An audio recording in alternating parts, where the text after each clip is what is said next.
So yeah, this is free action as 2-level voluntary control. Let's drop the music a bit. Are we gonna work? There we go. In free action as 2-level voluntary control in philosophical frontiers by John Dilworth from 2008. And yeah, Vipers requested this. So here we go. And as always, we will read the paper. Feel free to ask me questions along the way. I will explain it as best I can, but this is my first time reading it too. And oh, fun. One of the papers I reviewed, one of the authors found me and was like, thanks for the review, and then invited me to their reading group. I was like, okay, I don't think I'm going to join, but I got invited to a reading group by one of the authors I've read on Philosophy Roulette. It was only from like a month ago or something, so it was kind of cool. But yeah, and then we review these at the end and we give them a rating. So thankfully that paper was, me and chat thought it was a decent paper. So, but we'll find out what this one is. And so if you were here, you get to rate the paper.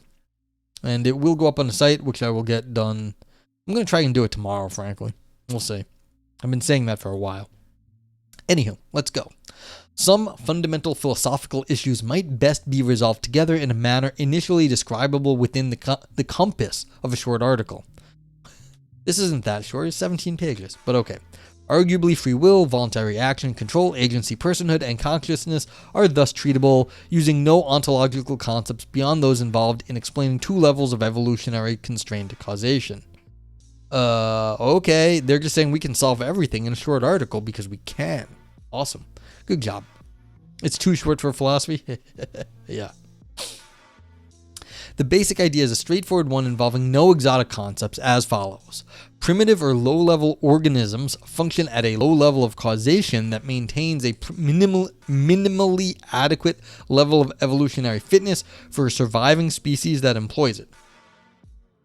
More advanced organisms, including humans, achieve a further increment of evolutionary fitness by co-opting or reusing in a kind of evolutionary acceptation, causal mechanisms and data structures in the lower levels, so that an upper level of causal organization is also involved. Does this Viper's Ray claim to have poisoned this?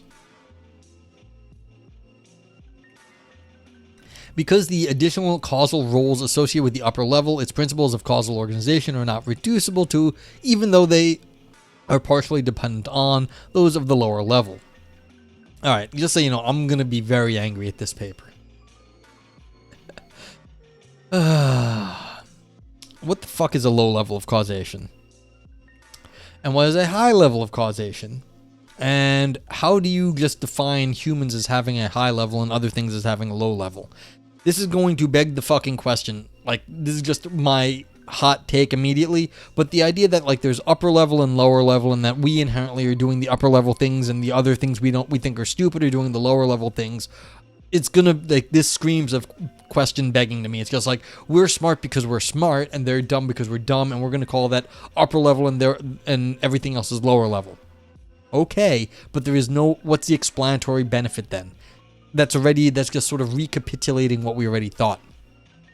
I imagine he means sophistication of response. I agree. I think that's exactly what he means. The question is it going to be in any way scientifically helpful? Or like philosophically, scientifically, or otherwise helpful? It just feels like restating the problem in fancy terms. What is sophistication? High level of sophistication, low level of sophistication. I want to know what sophistication is. And just saying upper level, low level, it's not going to help me. But this is my first hot take. We'll see what this person says, but like, I am worried. This already worries me. But like, yeah. Also, to be fair, I've worked a lot on causal structures, and so this is something I focus in on. Like, I will like hammer at this. So, continuing. Consequently, our intuitive sense that our voluntary acts are freely chosen by ourselves and that they cannot be fully explained in purely causal terms is partially defensible in our conception of causal explanation, in that our conception of causal explanation is normally derived from the relatively basic causal organization of lower causal level, rather than from the more flexible upper causal level associated with voluntary action. Okay, so now on top of saying we we're up level and there's other things that are lower level. He says we can only talk about the lower level, so we can't even explain what's going on with us. But like, there's going to be some hand waving saying, well, if we could explain what was happening with us, then we could explain it. But, you know, that would probably get him into some sort of trouble. Okay. Admittedly, overall, this is still... All right, so we got some typos. This still counts as a fundamentally compatibilist rather than a purely libertarian attempt to resolve the free will problem, but it is sufficiently different from more standard compatibilist approaches that it can satisfy some quite strong libertarian intuitions, such as those of Searle supporting causal gaps between prior psychology and current decision making. The present account will simply be called the two-level account of free voluntary action. Okay. So, a vehicle operator analogy. A simple model or analogy for the current two-level account of free voluntary action is provided by cases in which an operator voluntarily controls a complex vehicle. Clearly, the voluntary actions that the operator is able to perform by use of the vehicle, such as driving along a highway or flying long distances, cannot be completely causally explained in terms of the causal organization of the vehicle alone, because the distinctive causal contribution of the operator's own voluntary actions must also be taken into account. Yeah, so you've got the brains and then you've got the machine. So you've got the brain and then you've got like our mech suit. The problem is, what is the brain to begin with? This is sounding like a homunculus theory. You know what a homunculus is? A homunculus is I think Wittgenstein was making fun of these things. Homunculus. Brain.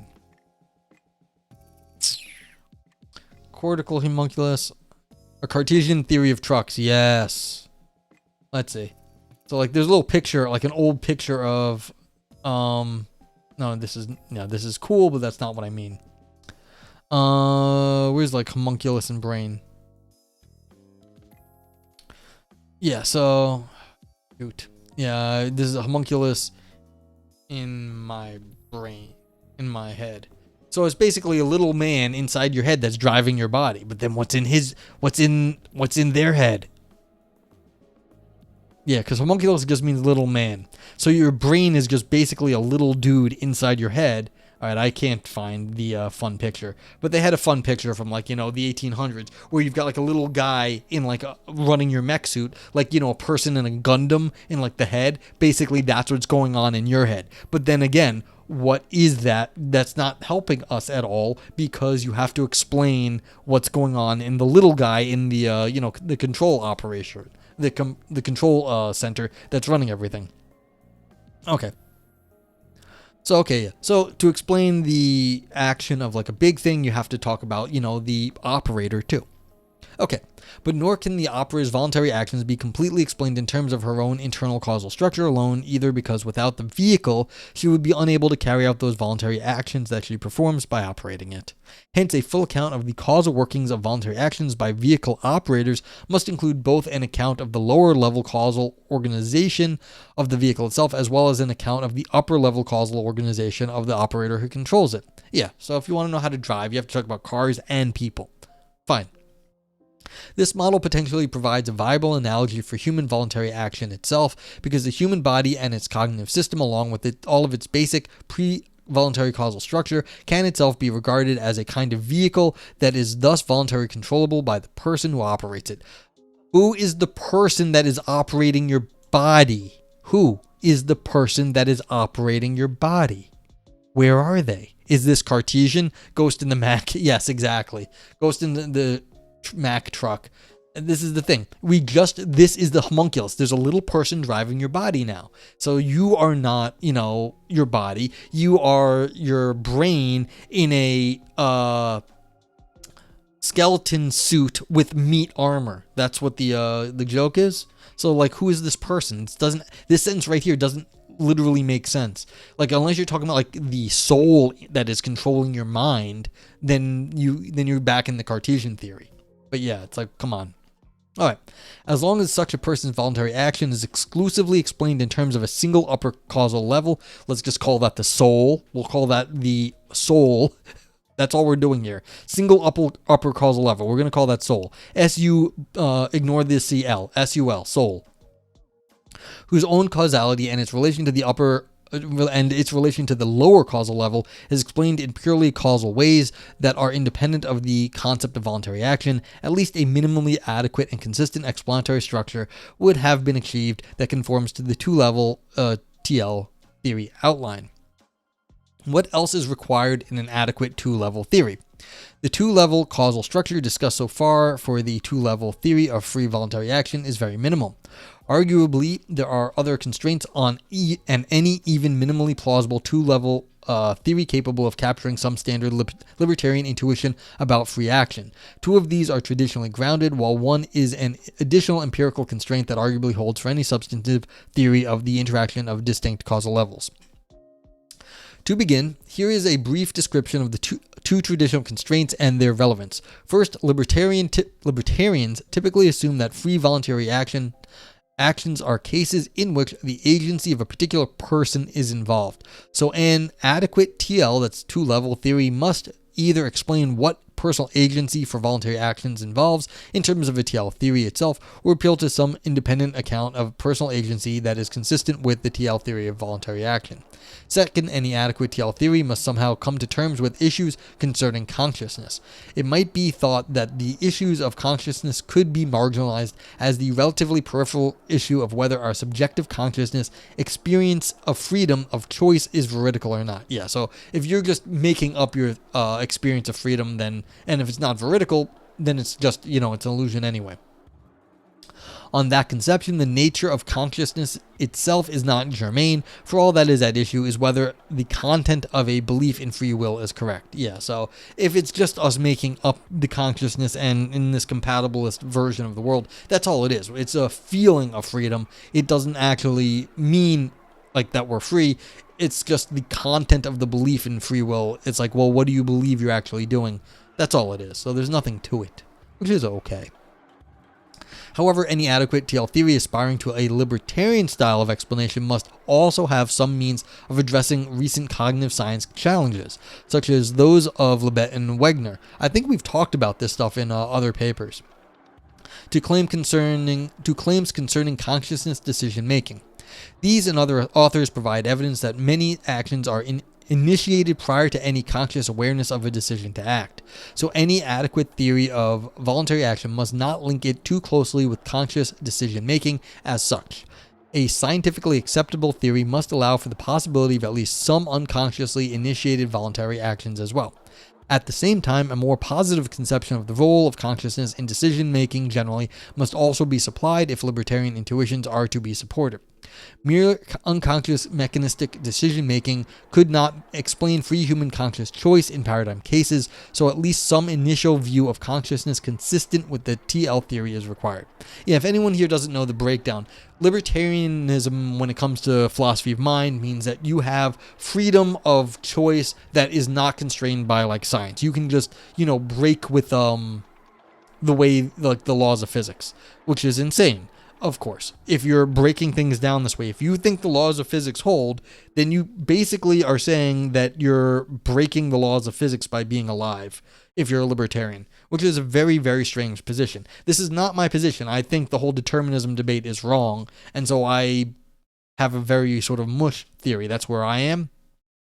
Yeah, I was getting there. Like, it doesn't make sense, and it's just, like, inconsistent, basically. You're saying somehow that, like, physics stops working in your head, which does not really, deductively inconsistent. I just think it's very, it's, head-shaking levels of, why would you believe such a thing? Except if you were trying to, maintain some other theory for some other reason, like you were trying to maintain a soul of some sort from a religious point of view or from some other point of view. It's weird. The claim is that determinism and randomness are not complementary. There can be a third option. Yeah. Some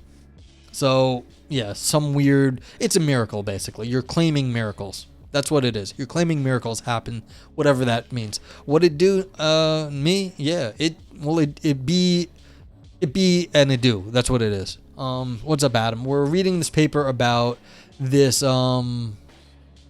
it's claiming a theory of consciousness. Maybe it's doing something. It's in the compatibilist area. This is not my favorite sort of. This is just, I actively dislike compatibilism. But I know it's a very big topic. It is a popular area. So we're gonna see if this it's called this two-level theory, where you've got high-level decision-making causal structures and low-level ones. Does this, provide anything good for the compatibilist literature, basically? Yeah, and Ivan's a compatibilist. There's a lot of compatibilists. I am an oddball. I readily admit that, I am not the typical, scientific perspective nowadays. I'm too much of a metaphysician.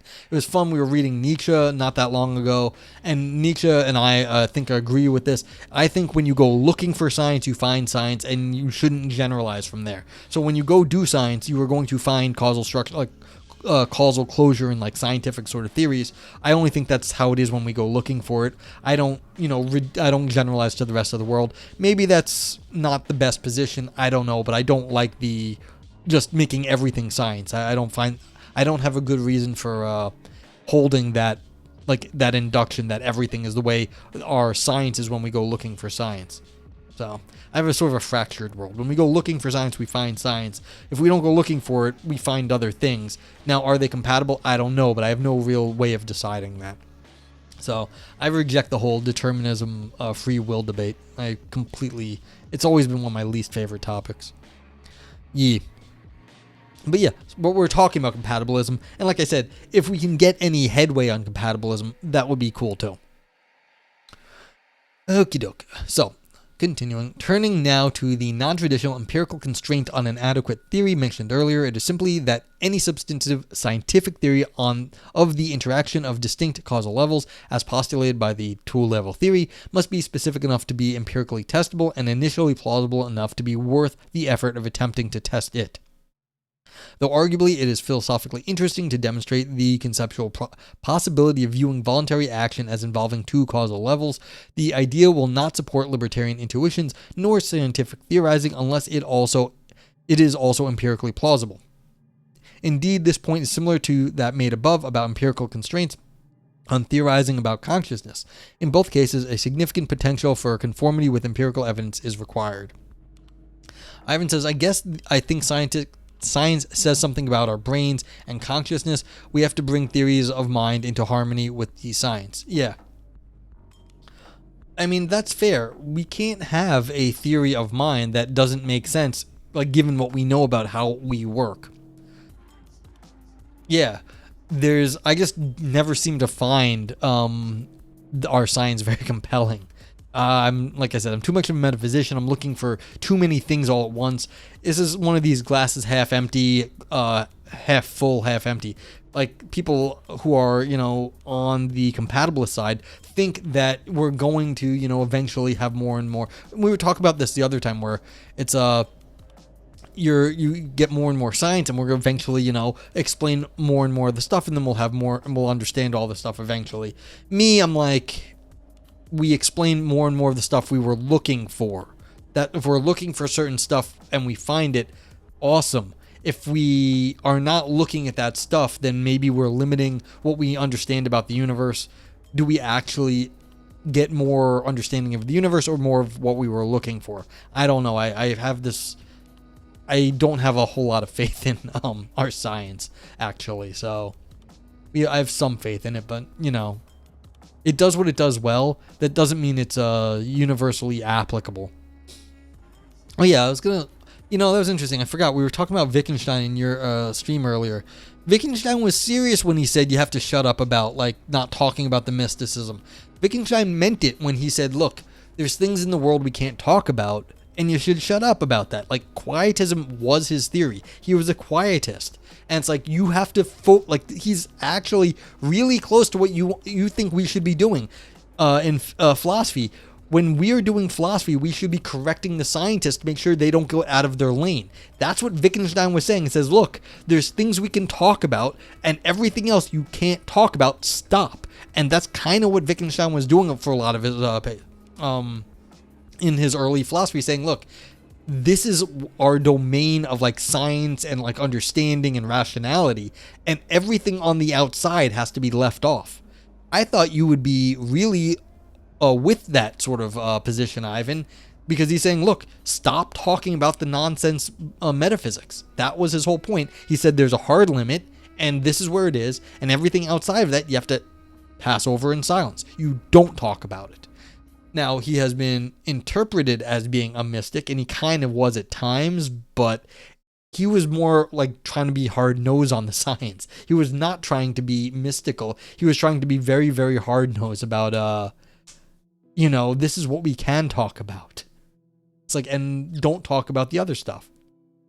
So, you're a loudist. Okay. Lout, maybe. Maybe you're a loutist. So Ivan says, okay, I agree with that. I just don't think there's anything important about what we cannot talk about. That's what he was saying. He's saying, shut the fuck up to the people that are talking about the mystic stuff. Just don't talk about it. There's nothing worth saying. You don't argue about it because they're talking nonsense is what his position is. You can't talk about it because you're literally speaking nonsense. And so there's no arguing there. Viper says, quote, science knows it doesn't know everything. Otherwise it'd stop. But just because science doesn't know everything doesn't mean you can fill in the gaps with whatever fairy tale most appeals to you. And that's Darryl O'Brien. Yeah, absolutely. You don't get to, just because there's a limit to the science, mean you get to make up anything. That's entirely fair. Don't make up fairy tale stories about like God of the gaps. Like God is operating outside of like the science. That's nonsense. That's people talking fairy tale. Me, it's like, I think when we go looking for like scientific theories and causal structures, that's what we find. I think that's the nature of scientific reasoning, is that if you want to analyze the world that way under those abstractions, that's what you're going to find. It's like, yeah, there's plenty of things to learn in that way. Is that the entire universe? I don't think so, but like, yeah, I have no reason that I should just assume that is the entire universe. That when we go looking for causal structures and scientific sort of theories, that is everything. I just think that's when we go looking for it, that's what we find. Yeah. Okay, so here we go. An outline of the current two-level theory.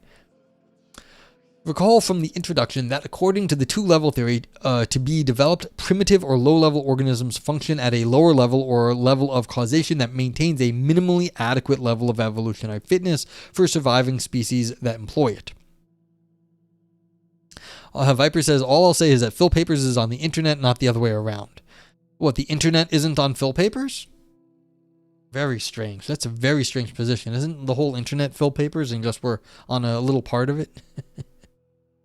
Okay. Yeah. This annoys me though, this sort of claim.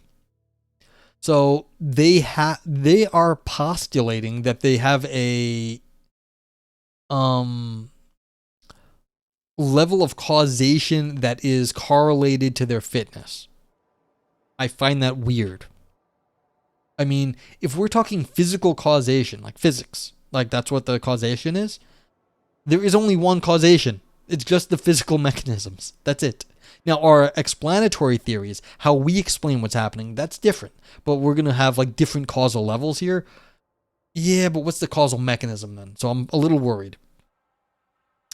The two-level hypothesis is that more advanced organisms, including humans, achieve a further increment of evolutionary fitness by co-opting or reusing in a kind of evolutionary exaptation causal mechanisms and data structures in the lower level so that an upper level of causation is produced. In this upper level that we associate with our intuitive concept of free voluntary act, it is this upper level that we associate with our intuitive concept of free voluntary action. Because of the additional causal roles associated with the upper level, its principles of causal organization are not reducible to, even though they are partially dependent on, those of the lower levels that it partially co-ops. As a result, voluntary control of the lower level potentially could be achieved via the operations of the upper level. Yeah, so we've got very fancy stuff happening on our brain, and that can control, in some part, maybe our lower level things. Like you can control your breathing to some extent. I think that's what we're talking about. Like you can hold your breath. Now, you can't control your heartbeat unless you're maybe a Frank and you're a Buddhist monk and you've achieved nirvana, but you can hold your breath, but you can't like control your heart rate. So there are certain things that you can modify. Okay, on this two-level conception, free deliberation about what to do in a situation would involve upper-level manipulation of lower-level data and causal structures. Since the upper-level operations are not completely causally determined by the causal structures of the lower level, potentially such cases of deliberation could count as cases of genuine deliberation, that is, cases whose outcome is not completely determined by the lower-level data and structures that are thus manipulated by the upper level. Wait, so did they just give us a libertarian? Now our upper causal levels is not completely determined. So this is libertarian right here. Nevertheless, on the current two-level conception, it is not being denied that the causal operation of the upper level are deterministic to the same extent, whatever it may be, as those of the lower level. It is this feature which ensures that the two-level account remains fundamentally compatibilist account of free will. Okay, so I guess this is epistemic, is what they're saying. That we can't tell what we're doing, but it's still working with the same physics. Exaptation, a feature that performs a function but that was not produced by a natural selection for its current use. For the ignorant idiot who might need to Google that term, not me, other people, not me, of course not. I appreciate you putting it in chat.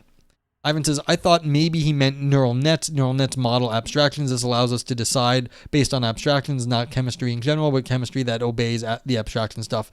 I mean, this is 2008. It's possible he meant neural nets, but it's more likely this person is just still in the philosophy speak. Now, could neural nets do what you're saying they're doing? Maybe. Is that what he's saying? I doubt that's where this paper is going to go, but it's possible that this could be correlated that way. If he knew neural nets created abstractions, he wouldn't say what he's saying. Yeah, I think that's maybe he'd be with you now, but this is 15 years ago. So, all right, so here are some more details. Yeah, so I mean, if you want to translate into neural net speak, then you're saying, look, the upper level stuff is the neural net stuff, the lower level stuff is whatever is maintaining the neural nets, and there you go. So, and Bob's your uncle. Okay, so here are some more details from the two-level theory. In order to give the theory some substantive empirical content, I shall assume that both the lower and upper levels qualify as control structures in the sense that their operations can be given some substantive explanation in terms of the organization or control of some fundamental cognitive variables. For example, traditional cybernetic theories cybernetic theories of control assume that organisms operate by maintaining an overall homeostasis, a preservation of primary variables within a narrow range of acceptable limits under varying environmental conditions, with control being achieved by feedback systems, etc. Ivan says neural nets and abstractions are not fundamentally emergent, they are still reductionist. Yeah. I know you're in this compatibilist world where you've got these neural nets and they can come down to whatever underlying physics is going on, which is fine. I don't know if we've disagreed about this before. I don't think they're as explanatorily helpful as from what I think as you think they are. But if you're in this compatibilist world, this is a good way of talking about it. The author's own postulated control structure is a much simpler, though equally basic one, which is specifically geared to the explanation of voluntary conscious control. It is based on a distinction between routine and non-routine processing, or in a more technical cognitive science terms, between algorithmic versus non-algorithmic or heuristic computational processing. I feel like Cyberman. Reduce, yeah. So, but here we go. We're getting the algorithmic versus non-algorithmic or heuristic. So this is basically,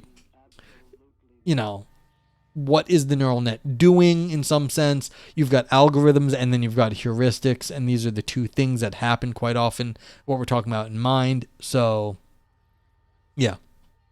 The basic idea is that on lower causal level, evolutionarily fit species of lower organisms would tend to be those that have achieved control of an adequate balance between routines and non-routine kind of processing of environmental data. So yeah, you get certain things in, and then you can use two different kinds of processing on it. And when you do that, you can, maintain your body based on that information.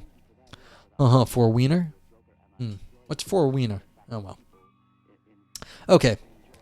Routine or algorithmic processing is fast and efficient, and hence it is to be preferred when it can produce acceptable results. Oh.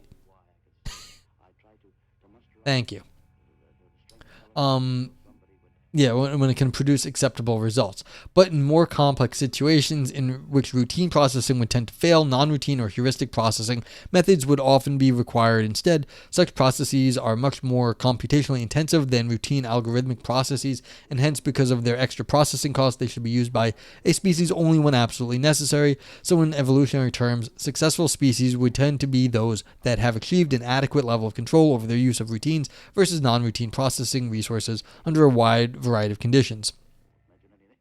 Wiener. Okay. Thank you, Adam. Although I don't know if Vipers cares one way or the other. All right, so we've got the, what is this, in like modern lingo, type 1, type 2 sort of thinking. So you've got the quick and dirty, and then you've got the so you have like the things that you can do fast, which would be easy algorithms and heuristics, and then you've got like the overarching, like the difficult things to think about that, you can't always do.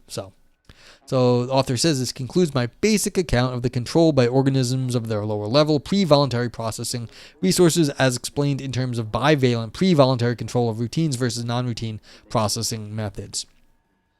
Turning now to upper level issues, my substantive empirical hypothesis is that the upper causal level functions via a reuse or co-option of aspects of that same lower level routine versus non-routine control systems. Wiener is the worst, yes. As for where this co-option or exaptation process occurs in evolutionary history, my guess is that the lower level pre-voluntary control system, as described above, reaches a kind of evolutionary plateau at some point, so that any further improvement in evolutionary fitness required a two-level causal structure. Arguably, the lower-level pre-voluntary control system is a purely reactive, externally driven, or exogenous control system that lacks any sophisticated conceptual or representational capacities of the kinds that we associate with higher cognitive activities and voluntary action. So probably we should look to the first primitive inception of such broadly representational capacities and the potential improvements in evolutionary fitness that they make possible for the beginnings of upper level voluntary control. The next section provides a specific example of how the transition to voluntary control might have occurred. Okay, so now we're getting a just so story saying, okay, look, we've got life and it was doing a certain kind of processing, and then, something happened. It's a mysterious thing. We've got a mutation of some sort, and all of a sudden we've got processing on top of the processing that gave you this two level, and then that's what's happening here. Very plausible just so story. I hate it. Frankly, I don't think this is particularly clever, but yeah, it's like, okay. Plausible. I don't find it interesting though. But it's like, yeah, okay, so there was stuff, basic organisms, single-celled life, and then all of a sudden we had multicellular organisms, and that, was amazing. And then somehow there was control systems in the multi-level organisms, and then somehow something happened, and, we have, high-level control systems on that, and that's what we're calling consciousness. Fine. Lower level is recoiling from pain, higher level is leaning into Ivan's whip. Yes. It's like, how many whips does Ivan own? We will never know. We will never know. Oh, it's funny. There's a security guard I'm friends with at work. And so she was saying that she got stopped at the airport because she had a whip in her bag. And they were like, you're bringing weapons on the plane. And it was like sort of this ceremonial like whip for like martial arts. And she was like, it's ceremonial. It's like, it's not actually like, it's like they were it was for like some Chinese martial arts. So I was like, you got stopped bringing weapons on you, bringing a whip on the plane. It's like, she's like, yes. I'm like, oh God, what have you done? But they let her go. She's like, like she's like 5 foot, if that, like with a little lady with a 9-tail whip. And she was like, it's for my sister. She's a martial artist, I swear. Like, okay. They let her go. But she was like literally bringing a whip onto a plane. And she was like, how could you even like wield a whip on a plane? It wouldn't make sense. Yeah, Vipers. She's a little bit older. Maybe you like that. But it was one of the funny things that did happen at work was there were two. There was another security guard who was cuter than she was, not quite as old, and she just moved over into like there's another park not too far away from where I work, and she became a security guard over there. And I was like, oh, what happened? Blah blah blah. Turns out, here's the scuttlebutt was that she had slept with a bunch of people at the zoo where she was like working, and like nearby, and she got into a fight with the bosses, and so she screamed at them when she didn't get the job she wanted, and so she moved over to the other area nearby. So I was like, yeah, but yeah, so that's what happened. She may have slept around a little too much at her job nearby. So I was like, okay, good. But yeah, so that's the security guards near me. Okay. Where was I? Now that I went through my security guard stories with the whips. Oh shoot. How could they fire from the zoo? She sounds like a keeper. Yeah, hilarious. No, they didn't give her a promotion is what happened. So she left and went someplace else. But yeah. But yes, she was a keeper. Alright, so we're transitioning to upper level voluntary control. The example to be given is somewhat speculative, but plausible nevertheless. This is all, this is annoying me. Speculative, but plausible. This is a just so story. I don't really love this in philosophy. This is not the philosophy I like. It's like, we're going to make up a plausible story and it's just going to be acceptable. I dislike this basically because it feels like reading the history you want back into the world based on like the theories you like, and so it seems very question begging-y to me. Now, history may have been this way, but if you were just making a plausible story, it feels very much that you are making the world the way you want it to be for your theories, and I'm just not.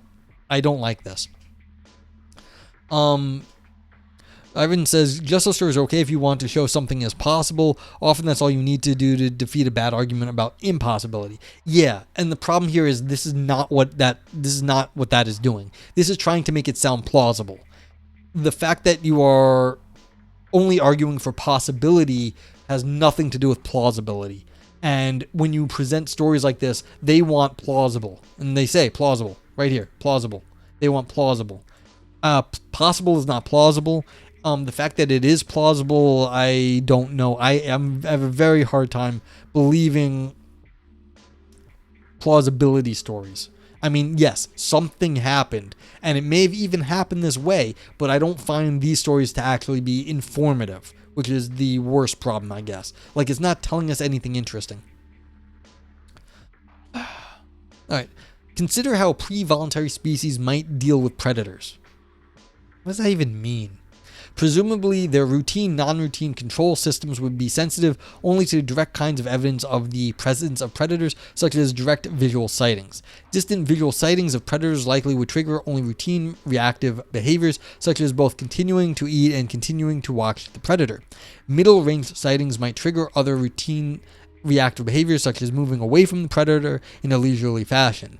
But presumably, close-up visual sightings of the predator would instead trigger non-routine reactions involving intense processing, such as calculations of how to immediately move away from the predator at high speed without colliding with nearby obstacles. Yes, they're saying fight or flight, sure, but like the idea that like the way they are describing it is actually what animals are doing, or not even animals, like single-celled organisms, like this is imparting a very high level sophisticated structure onto things that might not have this. And so I find there to be a mismatch of what like a single-celled organism that's trying to get away from like a danger versus like, an impala running away from a lion. Okay, now such a pre-voluntary system is overall a relatively crude and potentially risky control system for dealing with predators because it exploits only a very limited class of sensory data, namely visual data that directly indicates the presence of predators. As a case in point, if non-routine fleeing behavior is triggered only by close visual sightings of predators, escape may already be risky or unlikely just because the predator is already close. Nevertheless, typically there would be much more data concerning predators that would be available in an environment for species whose members possessed sophisticated enough representational systems capable of processing it adequately. For example, some predators might produce soft rustling sounds in the bushes as they approach, hence providing early warning of their presence, or flattened grass might be evidence of the likely proximity of heavy animals who might be predators. My suggestion is that upper-level control involves cognitive systems capable of processing such relative subtle kinds of representational data, whose control works by a process of acceptation or reuse of the lower level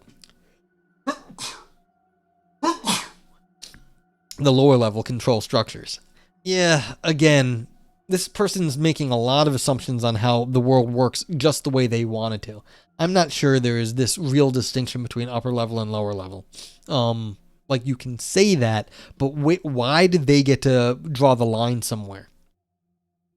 Why isn't it just a spectrum of like upper level and lower level? Answer me that. Like, explain why they get to draw the line someplace and call it upper level and lower level, and then be like, we're the upper level because we're cool. Really? Why are we cool? Just because you made a story saying, oh, we can do fancy stuff and they can't? How do you know that what they are doing is so not fancy? How do you know that? This is just a just so story. They're saying, well, isn't it plausible? No, this is relying on your bias that you are the smart one. That's all it is. Maybe we're not so smart. Maybe we don't have things that are like our processing isn't so much better than the ants. Maybe not. So, like, I don't like this because I feel like it's just tapping into our existing biases and isn't adding anything new to the discussion. Okay.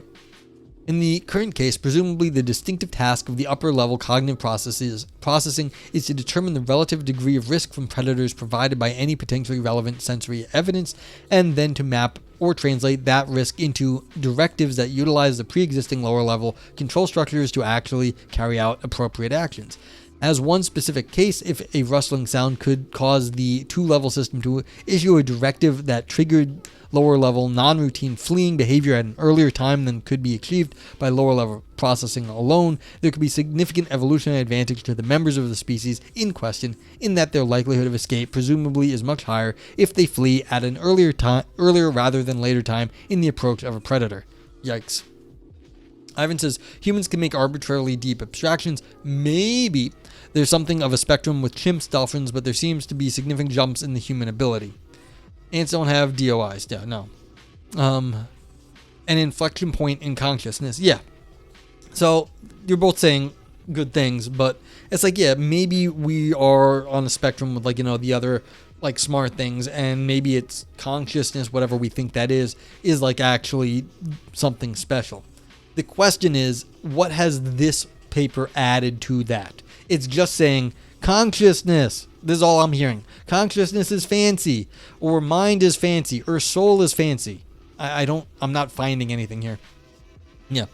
Adam says, that sounds right. I mean, if ants can't via sensory input determine that an anteater is on the horizon, that the ants that will survive, no. Oh, this paper is terrible for sure? Yeah, okay. It's, it's okay for what it is. I don't find it very good, though. Yeah. So, I know it sounds right, Adam. The point is that telling us anything new?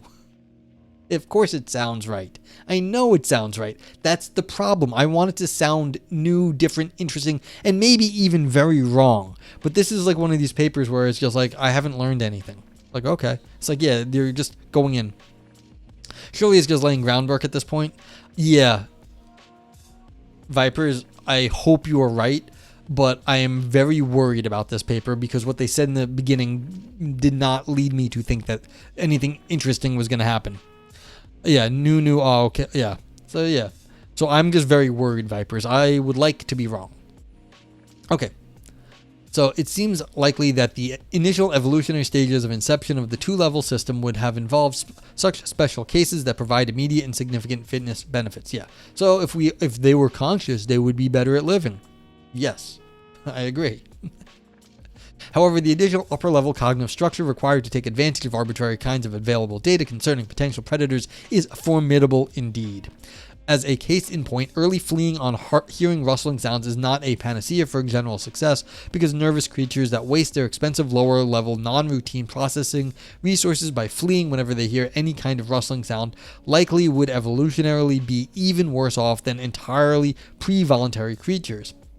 Flexible and sensitive upper level control over lower level resources in ways that are overall evolutionarily advantageous enough to persist in a range of species inevitably would require much sophistication in an internal cognitive structure. Yeah, so can you tell the difference between wind and an approaching predator?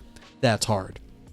If you can do that, then you're well off, but that requires, sophisticated, abilities to distinguish between the wind rustling the leaves and an animal rustling the leaves. So, okay, on the present two-level conception of voluntary control, with the upper level controlling or co-opting the lower level's own control system, the two causal levels perform very different functions and are well correlated with other very substantial cognitive differences between purely pre-voluntary lower-level species on the one hand and species capable of two-level voluntary control on the other.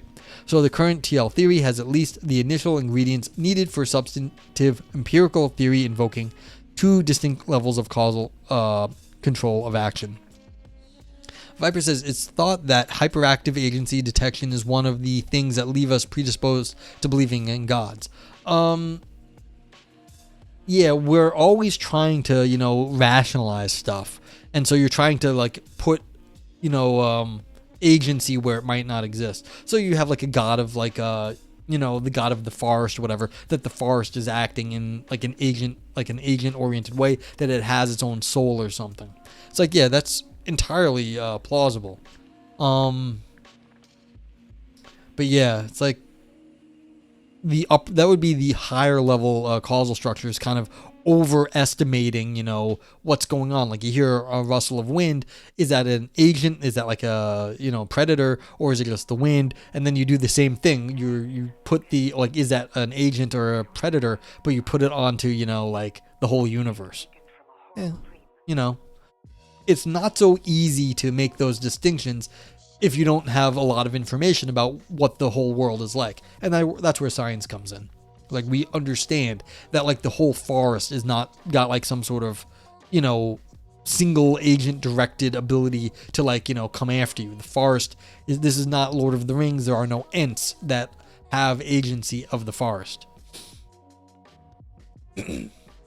Selfhood, agency, and conscious choice. And I apologize to Shane if he's here, because I have no idea if what I said was correct. Selfhood, agency, and conscious choice. This section will investigate in a very preliminary way how concepts of selfhood, agency, and conscious choice, as discussed in section 2, might be associated with the two-level theory. To begin, arguably pre-voluntary lower-level routine, non-routine control involves no distinctive agency or personhood, in that it is a purely reactive system in which those species that happen to have an appropriate mix of routine versus non-routine processing survive better than those whose whose control systems happen to generate a less favorable mix of reactions. So overall, the pre-voluntary control system is an exogenous or environmentally driven structure in which there is no distinctive kind of control by individual species or species as such. Yeah, so you've got the things that we're calling them viruses. They're purely reactive. They have no higher level control whatsoever. Okay, by contrast, upper level control does involve significant cognitive contributions by individuals or their species. What? What does this mean? That upper level control is there's given by the species. How does the species have downward causation on the lower levels in individuals? That doesn't make a whole lot of sense. How does the human race, the human species, what all of us are, and maybe other things out there if you're not human or whatever, your consciousness, how would your species affect your individual reactions? That makes no sense. Shouting "Run, Forrest, run" would be canonically valid in Middle Earth. It could be. Could be. I don't know. I really don't know Middle Earth well enough, so yeah. Run Ents run, maybe? Yeah, could be. Sure, watch Twitch will affect your decisions.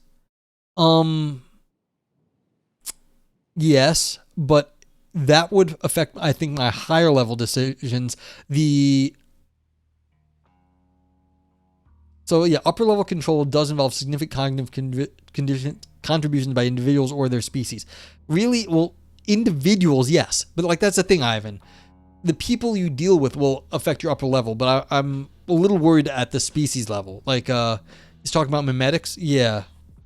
I'm assuming streamers are human, which might not be fully justified. No, I'm okay with individuals. Like I'm okay with like maybe I'm being a little too philosophy and just, not fair to the author here. I'm okay with the individuals. Like individuals is fine. If an individual wants to talk to me and we can like decide stuff, then maybe my decision making will be changed by the input like you give me, like in chat. The question is, what the fuck is a species level input? What is a species level input? I don't know what that means. So it just seems weird. I have no problem with the Twitch, like in terms of like individuals on Twitch and chat affecting what I think. Yeah. Okay. But I just think this is a weird thing. A species is an abstraction, not a thing itself. Yes. Like, yeah, you got it. Like, this is my, like, I'm like, what are you talking about? It's not, the two things are of different kinds of, things, like people, like agents versus an abstraction over a group of agents. Like, how does that abstraction do anything? It doesn't have causal structure. What is a species level input he act in a language? Yeah, vipers, but the species does not speak. Only individuals speak. So, like, yeah, only individuals speak. The species does not speak. And if you're going to say, look, well, we evolved this language, yes. But again, that would be like, I'm only inheriting what has happened. And it's not like it can actually affect what I'm doing in the day-to-day. Vipers is thinking about Babel. I mean, maybe. But like, that's God smiting us, which is a little different too. It's like, well, you cannot talk to anybody because I'm God and you attacked me. It's like, A kind of species can speak. Well, what kind then, Adam? Alright, anyway. Upper level control is no longer purely environmentally driven because it involves significant kinds of cognitive sophistication, such as the representational kinds discussed in the previous section, that can enable members of a species to respond in a much more flexible way to environmental contingencies than could be achieved purely by lower level control alone. Yeah, members of a species. Again, this I have no problem with. The species itself, I don't know what that means. I do think the author means culture and mimetics, though. Yeah, could be. Systematic says Marshall McLuhan is whispering to me something about medium and message. I'll ignore him until I've read a bit more. Yeah, maybe. But again, that all that stuff is, products of individuals or groups of people, not the species as like some sort of weird abstraction. Yeah. Hence, upper level control is attributable to the relevant individuals themselves. Again, why did they mention the species up here then if they're going to say that right now? Which they possess in virtue of their internal two-level cognitive systems, rather than merely to the effects of the environment on the reactive lower level control structure. More active kinds of upper level cognitive activity involving reasoning or planning would reinforce these attributions. You're getting Facebook ads from the Ayn Rand Institute now?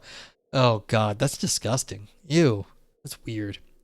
Okay, as a result, it is appropriate to attribute personal agency to individuals to the extent that their actions are caused by the integrated workings of both upper and lower levels of control. On this conception, agency is exhibited under conditions of dual level control of individual actions, and personhood is the accumulated two-level cognitive structure, along with its powers to co-opt aspects of lower level control as required in the exercise of agency. This is just like, I can't see how this is saying anything other than we've got mind and then we've got body, and then the mind gets feedback from the body and then controls stuff. Like, this is literally just Cartesian split in like modern science talk. Yeah. And Rand thinks you're not being objective enough on Facebook? Yes. Turning now to issues concerning consciousness, it is clear that, as discussed in Section 2, some basic libertarian intuitions concerning the existence of free conscious choice require that some positive conception of consciousness be supplied that is at least consistent with the two-level theory as developed so far. Fortunately, such a conception is available, for as it happens, the basic concept of a routine, non-routine control system, as used here in the development of the two-level theory, was initially conceived as a central element of a theory in a theory of consciousness. Here is a brief summary of the current version of the theory, the voluntary control theory of consciousness, and of its integration with the TL theory. What's up, Anne? How you doing? What's going on? Let's give Anne a shout out. Shout out, Anne. How's it going, Anne? What's happening? For anyone who doesn't know Anne, go give Anne a follow. She is a sociologist and political scientist. She's a variety streamer here on Twitch and other sites. And yeah, so how's it going, Anne? So we're reading something on kind of compatibilist but wannabe libertarian theory of consciousness, like free will. So it's like saying we've got like upper level consciousness, lower level, and I don't like this paper, but like it is what it is. All is good. Thank you. Pretty tired and me. Hope everyone's having a great weekend. I'm tired. I've been doing jack shit. I exhausted myself. I sent a paper out and it took a lot of work for me to get that done. I'm just doing nothing. I'm annoyed by the author publisher's inability to typeset M dashes. I too am annoyed by the typography here. Like this shit right here ain't cool. Like, come on, man. Double. Like, that's just not cool. So yeah. And says there's an upper and a lower primary secondary according to some neuroscientists. Yeah, and that's where this is from 2008. And so like this is basically in that area. It's like, yeah, it's cool. I just don't find it very Kahneman's Thinking Fast, Thinking Slow is exactly about that. Yeah, I think this came out before that, and this is sort of a precursor to it, and I don't think it even did it very well. I think it did it okay. So it's exactly in that line. I just don't think it's adding anything interesting to the discussion, and that's my primary gripe with it. Not that it's saying anything particularly wrong. It's just I don't find anything new about this. It's in this sort of genre. So yeah. Okay, so we're going to talk about their voluntary control theory of consciousness and its integration with the two-level theory. The basic idea is that the conception of voluntary control, as developed in the TL theory, already involves the primary ingredients needed for a theory of consciousness. Stripped to its essentials, the two-level theory claims that voluntary control is best explained as upper-level causal control over lower-level routine, non-routine resources. Or in more informal and more traditional terms, we have the voluntary power to decide whether to process some current data in routine or non-routine ways. My basic claim regarding consciousness is that data becomes conscious just in case it is voluntarily chosen for non-routine processing. Yeah, so if you have to stop and be like, oh wait, I have to think about that, that's what we're calling consciousness.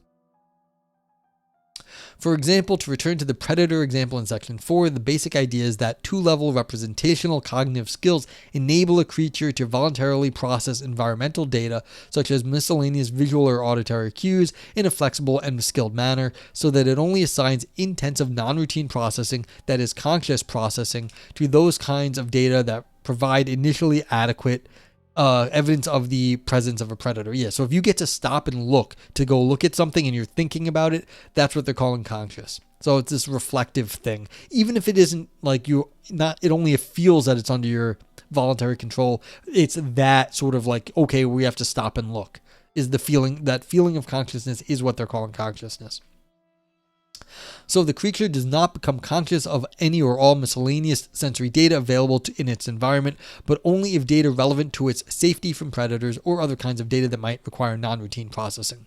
On this conception, adequate voluntary control is just as much a matter of controlling what not to become conscious of as it is of controlling what to become conscious of.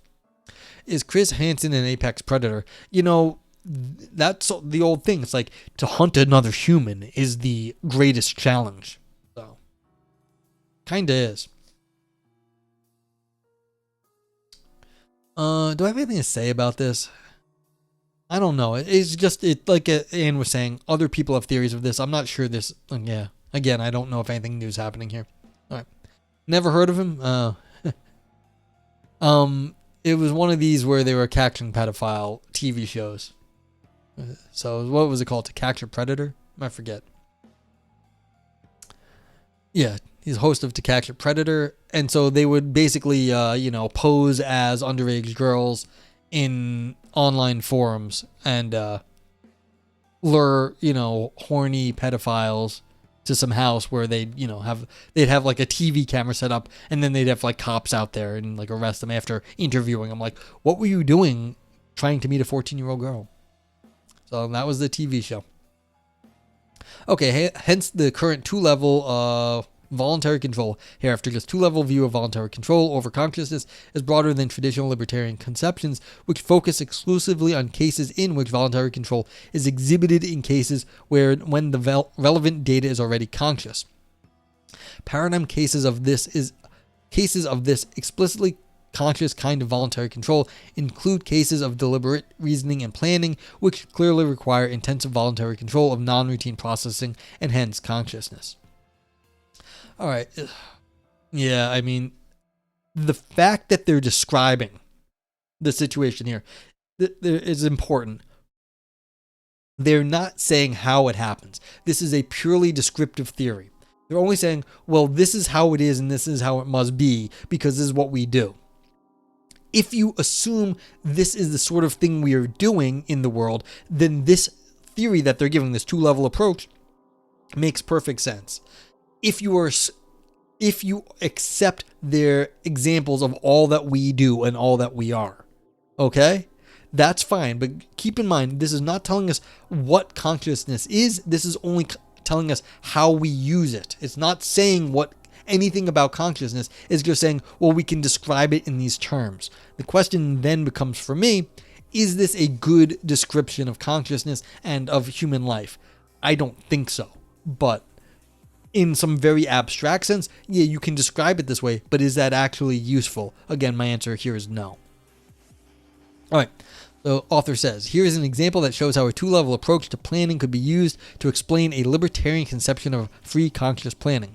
To begin, libertarians assume that no prior planning, personal values, life experiences, etc. completely determine what one consciously decides to do.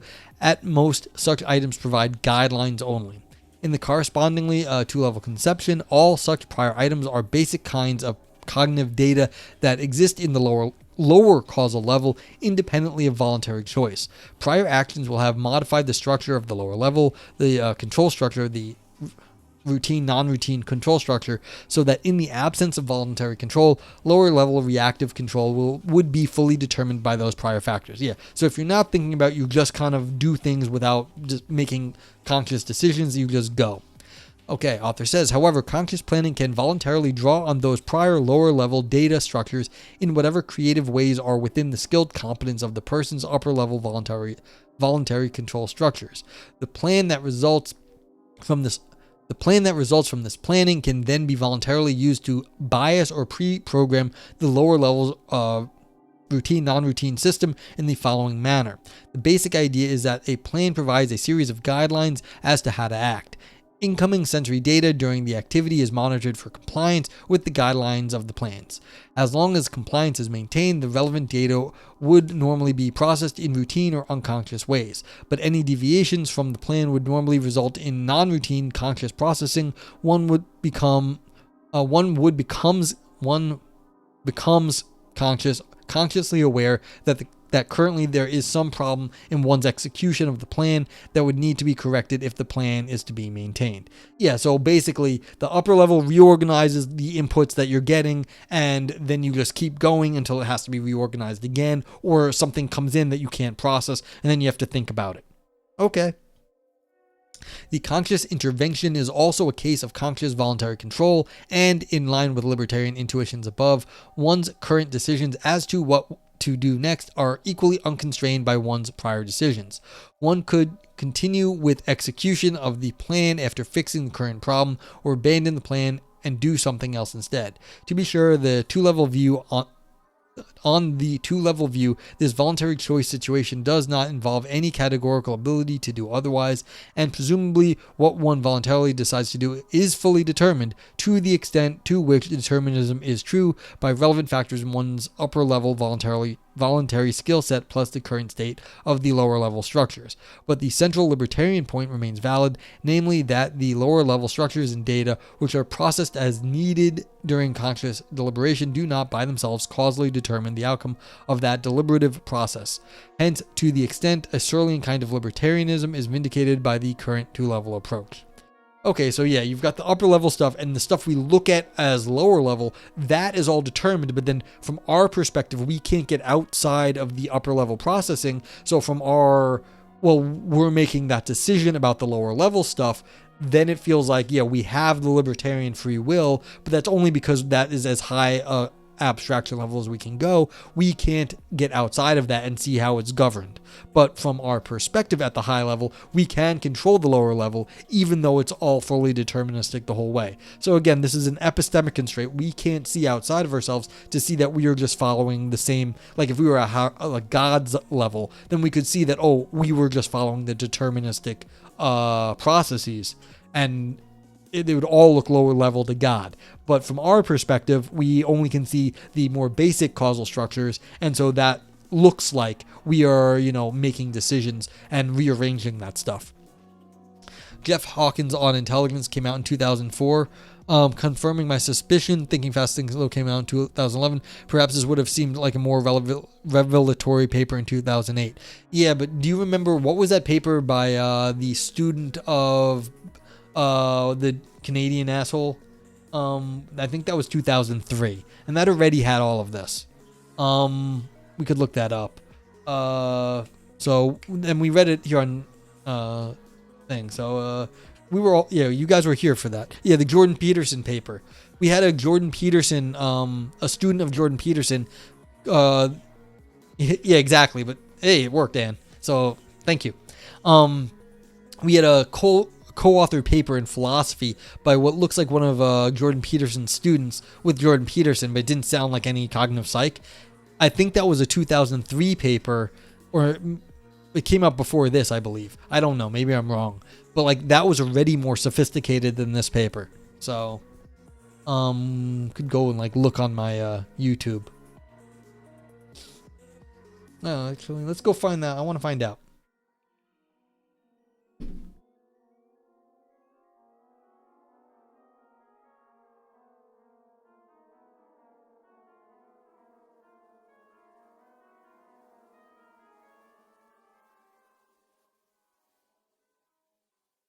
There's a...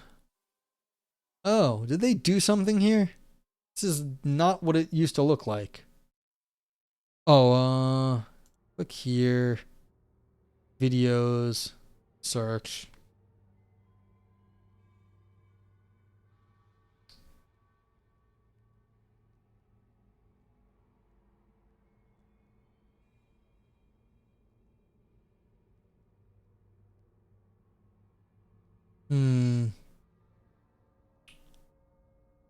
Why is it Peterson coming up on all of this stuff?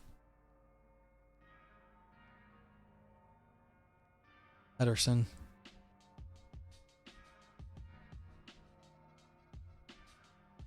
It may actually be searching within my the transcripts here. I don't know.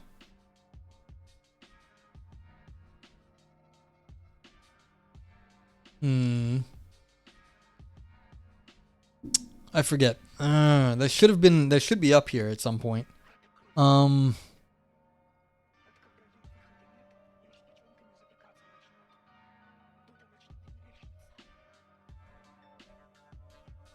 This should be off.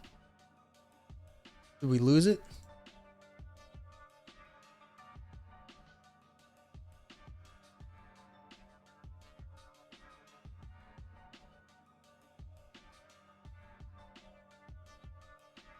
Nope.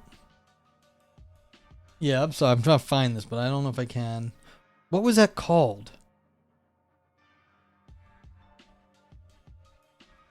It was not that long ago, I don't think. Or was it?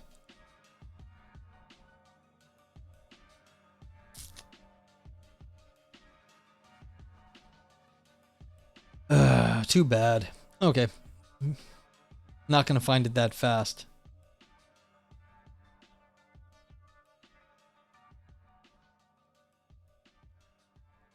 This one. I did find it.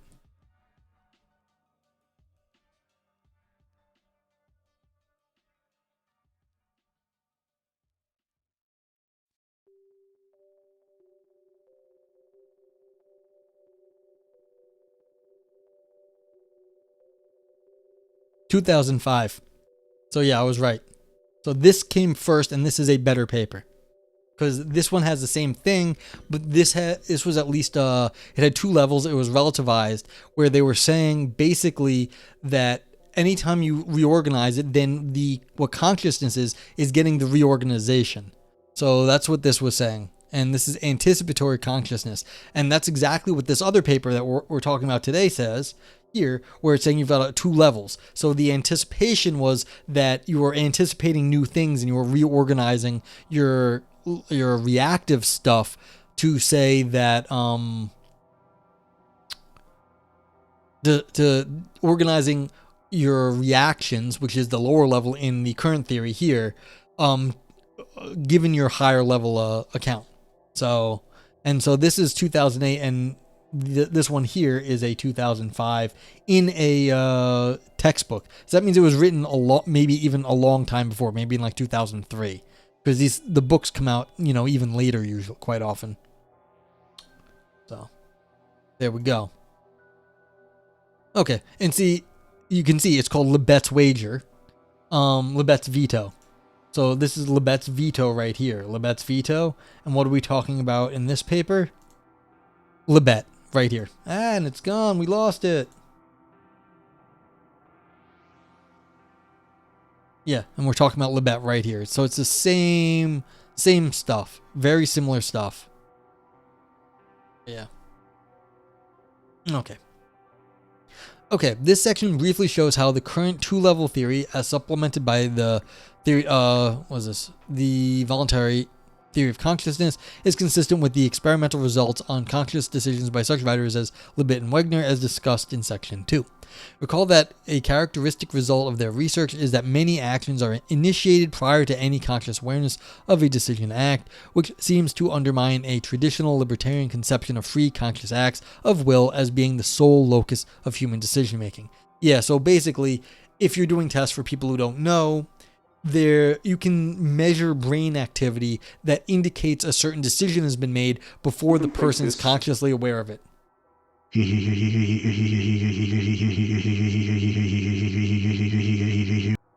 Lumpy, welcome in. How you doing, Lumpy?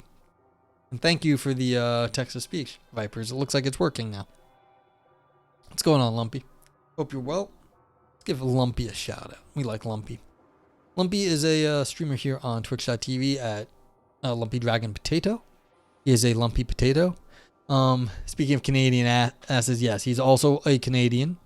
But not an asshole. We like our Lumpy. He's a Minecraft streamer, but he likes to chat, as many of us do here. And, yeah.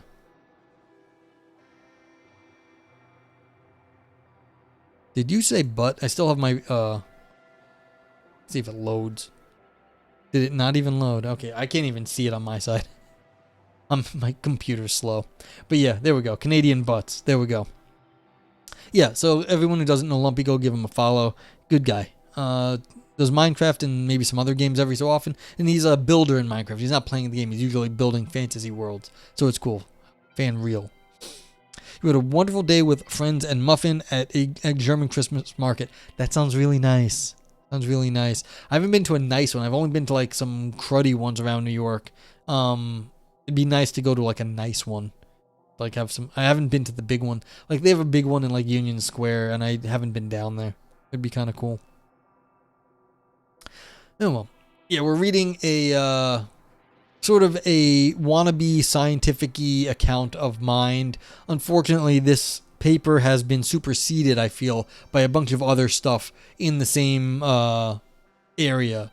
So I'm not loving it. Is it terrible? No, but it's just I don't feel like it's giving anything new to the discussion either, unfortunately. But let me know how you feel about it, and we'll get through Let's see, where are we? We're on page 11. We just got a few more pages, really. Yeah, so we just got to get to 15. All right, so let's get through this. Fortunately, the two-level theory does not have this limitation because, as discussed in Section 5, its conception of voluntary action allows for a voluntary selection of either conscious or unconscious processing for data. So there is nothing to prevent acts being voluntarily initiated unconsciously. See, isn't this weird, though? Why would you call it voluntary if it's unconscious? Why would you do that? This doesn't seem like what anyone else means by voluntary action if you're not doing it consciously. That doesn't make sense. Why would you call it voluntary action if you are unconscious about it? That is like, come on, man. I don't care if you want to make a theory around this sort of thing, but this isn't what other people are using the words for. Like, that's not what voluntary means. And so it seems like it seems misleading to say it's voluntary and unconscious, if not outright contradictory. Just at least at minimum misleading. Yeah, I'm like a little funky this week or last few weeks, Lumpy, but like I'm all right. Philosophy being silly is quite normal though. Okay. As for the fact that conscious awareness of some decisions to act occurs later than the actual initiation time on the two-level theory, there is equally nothing to prevent voluntary controlled initiation of an act being followed after a short time interval with some non-routine conscious processing. Yeah. Viper says he could have fixed it with seemingly. Absolutely, but like the fact that he didn't is problematic. Ivan says, if I am briskly descending some stairs, I can do so with focus on my kinematics, or else I can consciously choose to use my intuition. That's what he means, I think. Why would you ever say voluntary, something is voluntary and unconscious?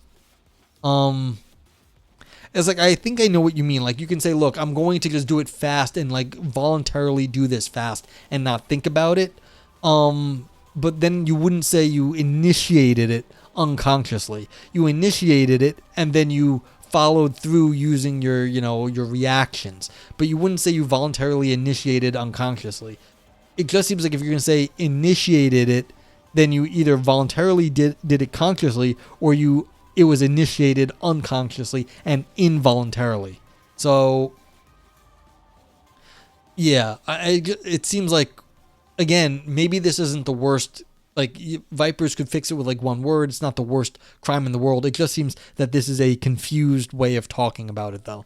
So, and normally I wouldn't harp on this so much, but it seems like this paper has a few of these, and so that makes me get more annoyed with them because to me it feels like they're being unclear on maybe not on purpose, but they're using the unclarity in their theory, and I don't like that because, well, what's the point of writing like analytic philosophy if you're going to be unclear about what you're talking about? Like, if you're going to be like flaky about your word usage, well, then are we really getting anywhere? All right. As some commentators on Libet's results have noted, including Libet himself, the subsequent conscious awareness may play the functional role of monitoring the prior initiation of action and possibly vetoing it if necessary. Yeah, so is it feedback? Yeah, absolutely. That's fine. This position is also fully consistent with the two-level theory, as the complexities in monitoring and potentially vetoing an action clearly would require non-routine conscious processing. Also, the general pattern of unconscious initiation of action followed by conscious monitoring is needed for a wide variety of actions, in which quick initial responses to environmental contingencies is required. Yeah, fine.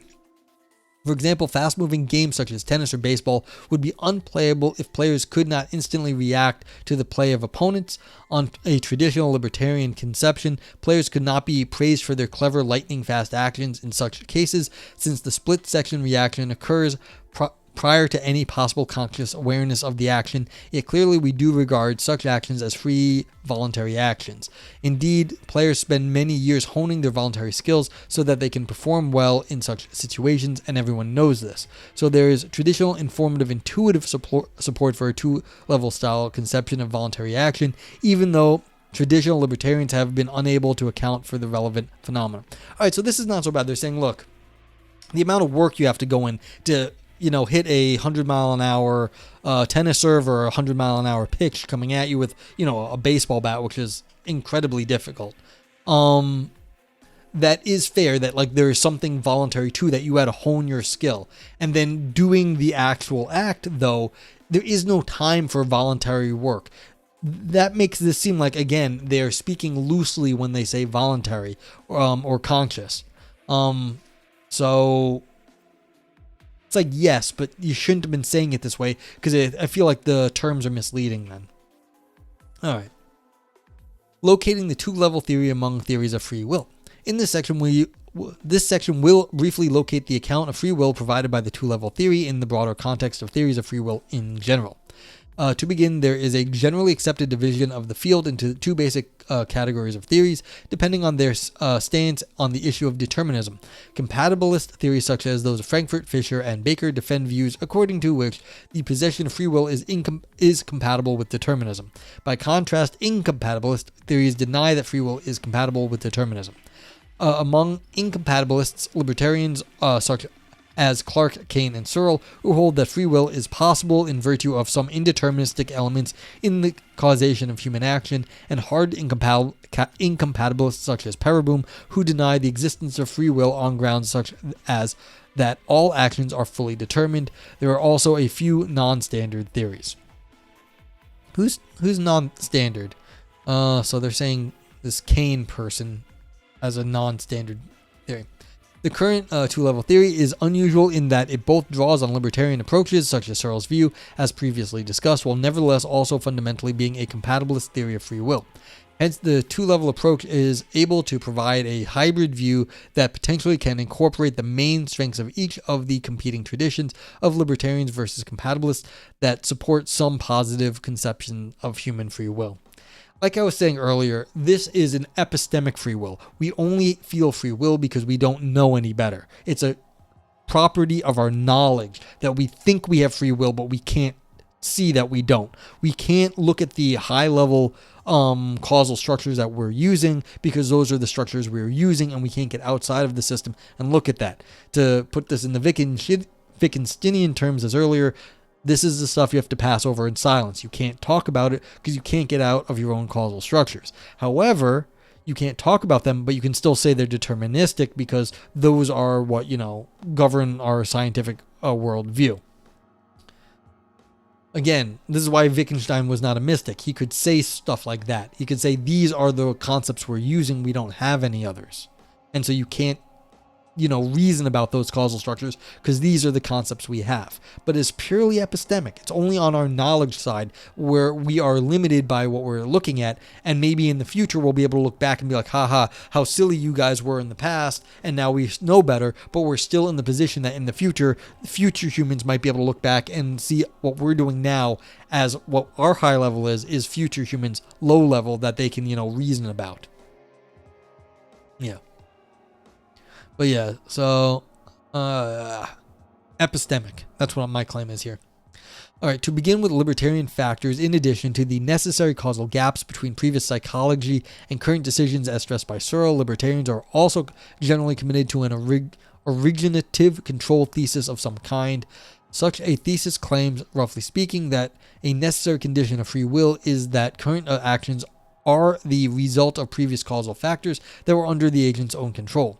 Another way to express this conception or closely related conception is in terms of underived origination, which requires that, quote, the source or ground of action would be in the agent herself and not outside the agent, unquote. This concept is also closely related to the traditional concept of self-determination. Yeah, so I guess they're saying, look, it all has to be within you. It's not some external force. It's just something within you is what is causing you to have your agency. Okay. Author says, fortunately, the two-level theory is able to support a version of both of these related conceptions in that it locates selfhood and voluntary action within the two-level causal structure that, as previously argued, constitutes a person. No. What they were saying was the person was only the higher level stuff earlier. And I highlighted that because it was very weird. It was a homunculus. But see, again, they're getting flaky. I feel like they're getting flaky on their terms. Maybe I'm wrong. I don't remember. That was a long time ago, like 40 minutes or something. Okay, on the two-level conception, all of a person's voluntary actions are the result of causal factors originating within this two-level structure. To be sure, some of those internal causal factors may themselves be partially the result of various external causal factors. But on the two-level conception, voluntary action is the result of the control of that two-level structure over all relevant causal factors, including any external causal input factors. So the two-level approach is potentially able to fully implement a coherent version of the various libertarian origination theses, such as those expressed above, as well as accounting for the Searle-style libertarian causal gaps in ways as previously discussed.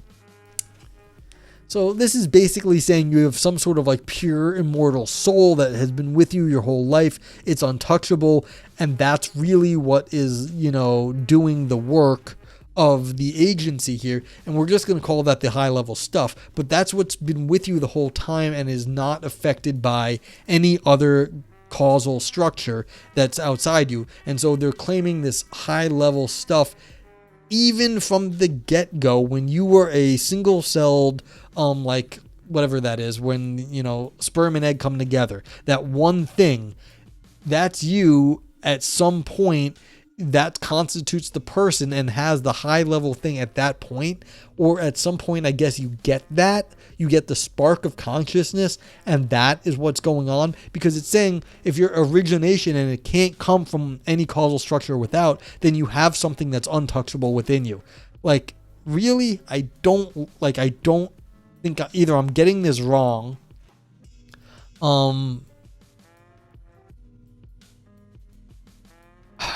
or I'm getting this wrong, or I don't think this makes any sense. And I'm open to being wrong, on this. I could be wrong about this. Because if you're saying that it's like origination has to come within this. So a person, here, it's right here. A person's voluntary action are the result of causal factors originating within this two-level structure. So Adam says, how would that view of a hidden monological structure of brain stuff determined by science, which causes the agent's choice of thought, compared to, say, Kant's view of noumenal mind, revealed to us as we logically reason? Unfortunately, I do not remember my Kant as well as I should, but this is probably very idealistic. I feel like this is very Kantian, actually. We've got this high-level thing, which is just sort of, I kind of think this is right. I'm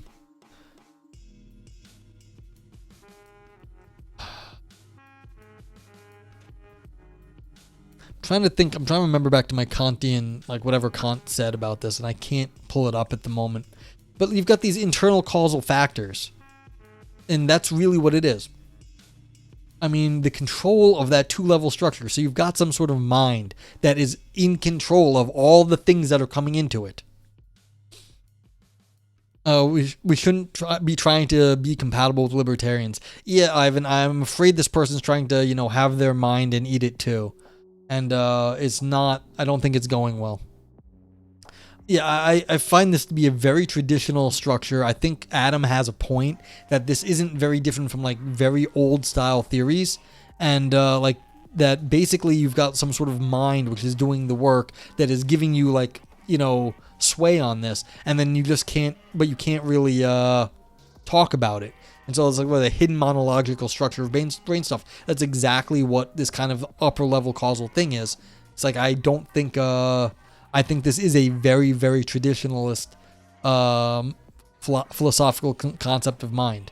It's like everyone knew about this stuff even back in the day. We had our lower base things that were animalistic, and then we had like, whatever God, spark of soul, consciousness, whatever they called it back in the day. Doesn't really matter. It was doing the exact same work as this is doing.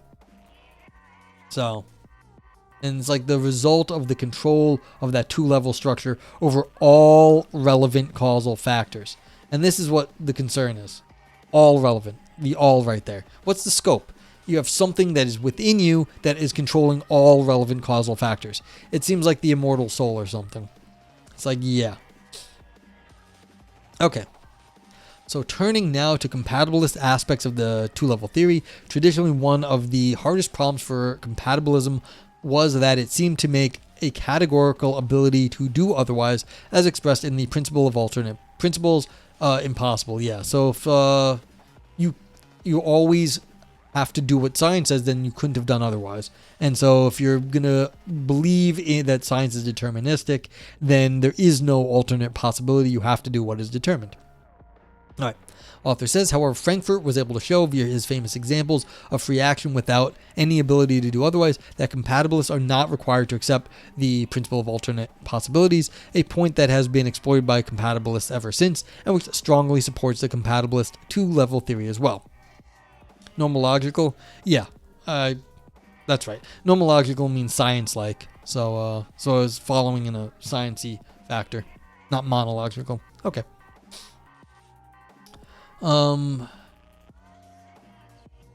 Nevertheless, incompatibilists such as Kane and Pereboom argue that Frankfurt-style compatibilism is fundamentally inadequate as a theory of free will, and that it cannot support traditional libertarian intuitions. It is at this specific point in the dialectic between compatibilists and incompatibilists that the two-level theory is at its strongest, in that it can both have its compatibilist cake and yet also provide an appropriately translated libertarian conception of free will for general consumption. Yeah, so this is what I was saying they were trying to do. They were trying to have it both ways, and I think it's kind of nonsense. Like, I don't think they're getting there. I think they're trying to have it both ways. Consequently, as already mentioned, the two-level theory is potentially capable of having the best of both libertarian and compatibilist worlds. Yeah, I think it has neither. So that was the thing. Yeah, you have the best of it, but I don't think it actually achieved either. So, also worthy of mention is Frankfurt's hierarchical conception of free will, according to which second-order desires about one's own first-order desires plays an important part in characteristically human free action. The two-level causal hierarchy of the two-level theory is, of course, independent from Frankfurt's desire-based conception, but the two-level theory could accept that many paradigm cases of rational free action conform both to the causal two-level conception and to Frankfurt's desire-based hierarchical conception. Here, too, the two-level theory is able to exploit the best features of other extant conceptions of free will, while also, as argued in the previous section, being able to deflect contemporary attacks on the possibility of conscious free will by cognitive scientists such as Libet and Wegner. Yeah, so again, what I was saying earlier was they're picking what they think is the best features of the world and describing the theory to fit those theories, but again, I don't think this is the right conception of anything. So, and I think chat doesn't, I mean, maybe they agree on some levels, they don't agree with all the things. Okay, consciousness and the two-level theory. This section briefly relates the two-level theory to other extant theories of consciousness. Recall that according to the two-level theory, data becomes conscious just in case it is voluntarily chosen for non-routine computational processing. On this view, conscious processing is one specific kind of upper-level causal control over lower-level routine, non-routine computational resources, on which see Section 5. In terms of a Chalmers-style classification of theories of consciousness, this means that the two-level theory is a Type A theory, which reduces consciousness to a functional kind of cognitive processing, and which consequently can claim that there is no epistemic gap between physical and phenomenal truths. Yeah, so basically, the things we think are going to be in your brain stuff, and there's nothing else to it. Do I voluntarily choose Ryle move number 1? Well, that's the very hard question of attention. How do you choose where you're focused of attention to? And, most people say no, you don't. So it's like you don't voluntarily choose to voluntarily choose. You just have to start at the beginning when you voluntarily choose, whatever that is. So,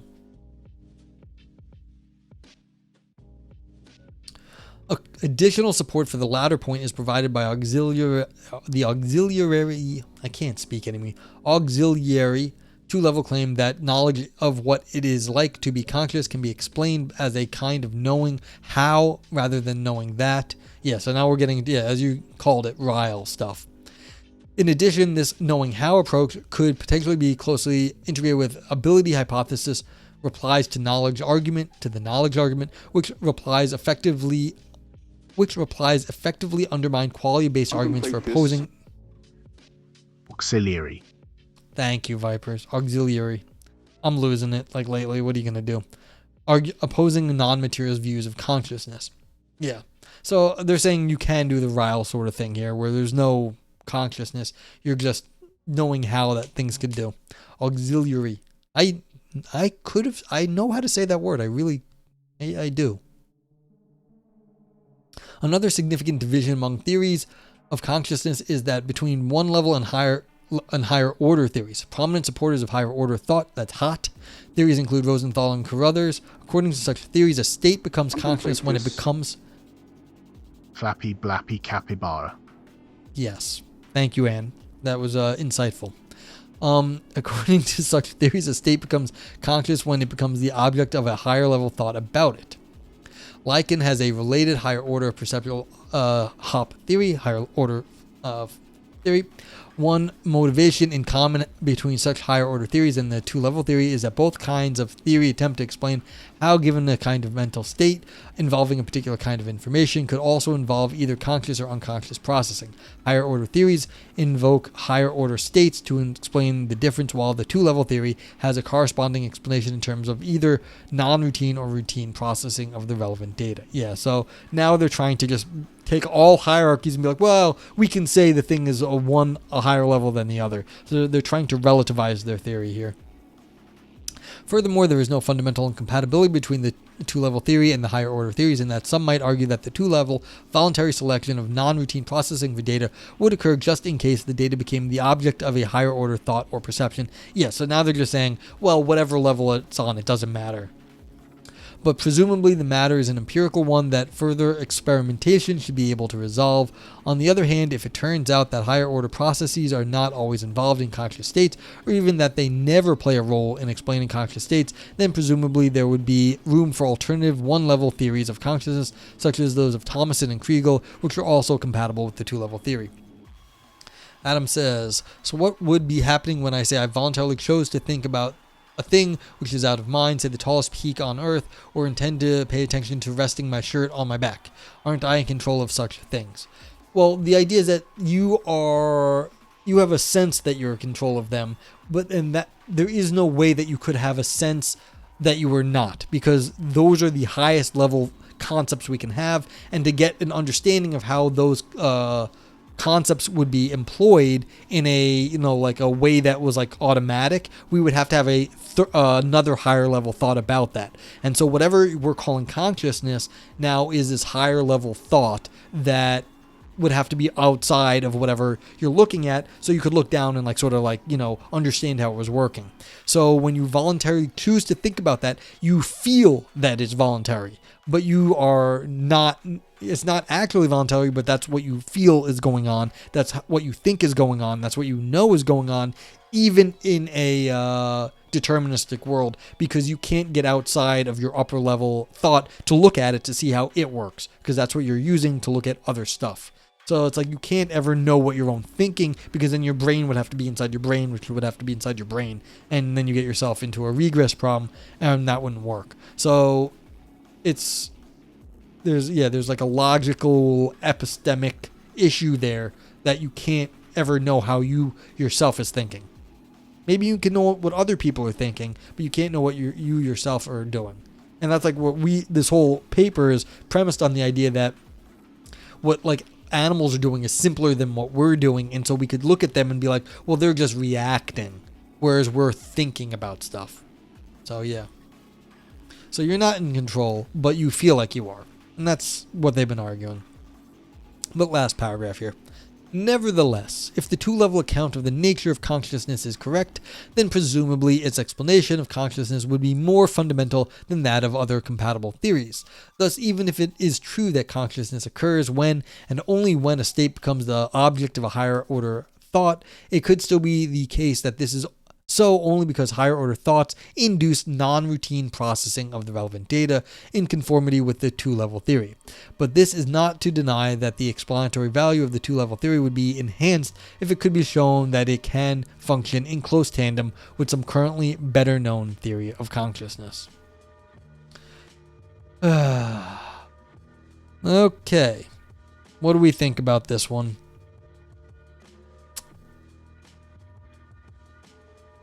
Well, as always, we get to rate the paper.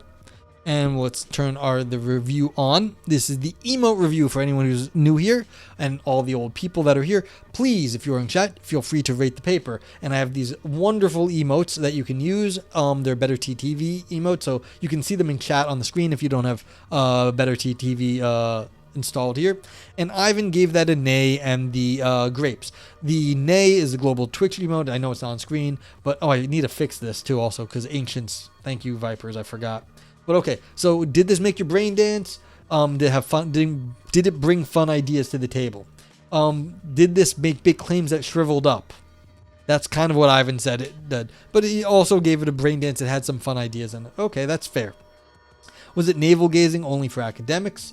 Did it for the Ouroboros for deeper ancient ideas? The Scream for existential or artistic drama. We didn't talk about art today. For the turd for all style no substance.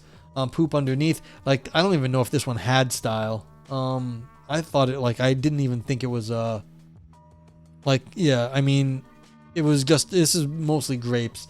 Because I don't even think in slicing and dicing arguments, I thought the argumentation here was kind of shaky. They were misusing words. There was problems in the way they were phrasing stuff. You will not go to the second level with me, yeah. So Fat Girther, thank you for the review. Vipers, thank you for the review. I will not go to second level with you. No second base for Ivan. Got it. All right. What am I gonna say? Vote nay. You didn't have enough to have much of an opinion. You came in for the vibes. Well, I hope the vibes were good. I mean, I'm just kind of tired. I'm going to give it some grapes. Grapes. Yeah, I'm just going to give it 2 grapes and a nay.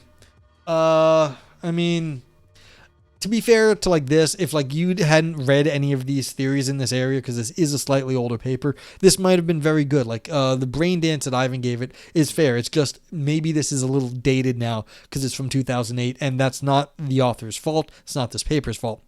And a little brain dance. Okay. Why didn't it go through? Oh, the period fucked it up. Interesting. Yeah. I wonder if I have to fix that because of the little period there for Adam. But, yeah, I'll check that later.